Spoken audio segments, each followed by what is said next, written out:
Une bouteille révolutionnaire pour sauver les océans, un coléoptère baptisé en hommage à Leonardo DiCaprio et une épidémie sans précédent à La Réunion. Bonjour à tous, voici votre concentré d'actualité scientifique pour ce 3 mai. La différence entre l'homme des cavernes et nous, c'est le résultat de la science. Et ce n'est pas une opinion, c'est de la science. Notre monde n'est pas si moche.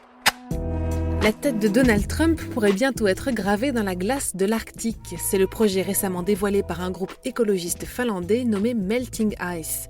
L'objectif est de démontrer que la fonte des glaces et le changement climatique sont bien des phénomènes réels. Une campagne de financement participatif a été lancée pour soutenir le projet.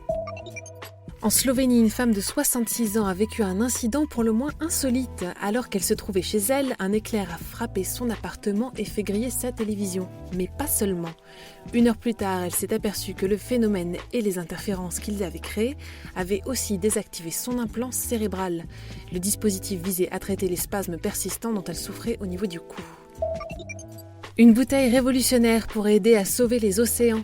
L'invention nommée Choose a été imaginée par un Britannique pour réduire la pollution plastique. 100% biodégradable et non toxique, la bouteille est fabriquée à partir de papier et met quelques semaines à peine pour se dégrader dans l'eau salée. L'homme était présent aux Philippines bien plus tôt qu'on ne le pensait. Sur le site de Kalinga, des archéologues ont découvert les restes de plusieurs animaux, mais aussi des dizaines d'outils préhistoriques. Une découverte qui suggère que les spécimens ont été découpés par des hominidés il y a plus de 700 000 ans. Jusqu'ici, la trace la plus ancienne datait d'environ 70 000 ans. Super, j'adore. Alors écoute-moi bien, je vais essayer d'être clair avec toi. Ouais, génial.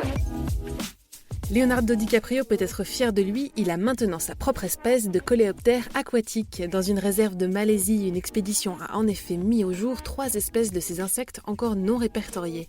Après vote, ils ont décidé de nommer l'une d'elles en hommage à l'acteur américain et surtout à la fondation qu'il a créée il y a 20 ans. C'est ainsi qu'est né Groovelinus Leonardo DiCaprio. L'île de La Réunion est actuellement en proie à une épidémie de dengue sans précédent.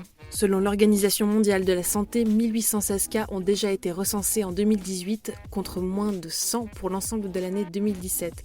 Une épidémie qui relance le débat sur la vaccination contre cette maladie et fait craindre une propagation à d'autres pays.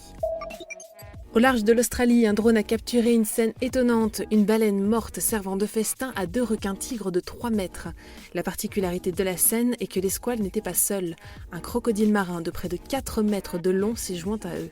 C'est la première fois qu'un tel comportement est observé chez le reptile. Un biohacker de 28 ans, Aaron Treywick, a été retrouvé mort aux États-Unis. L'homme s'était illustré l'an passé en s'injectant une thérapie génique expérimentale censée traiter l'herpès.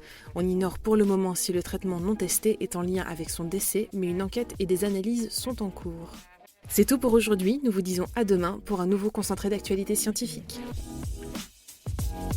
Voilà. Il ne reste plus qu'à vous remercier de votre attention. Au revoir.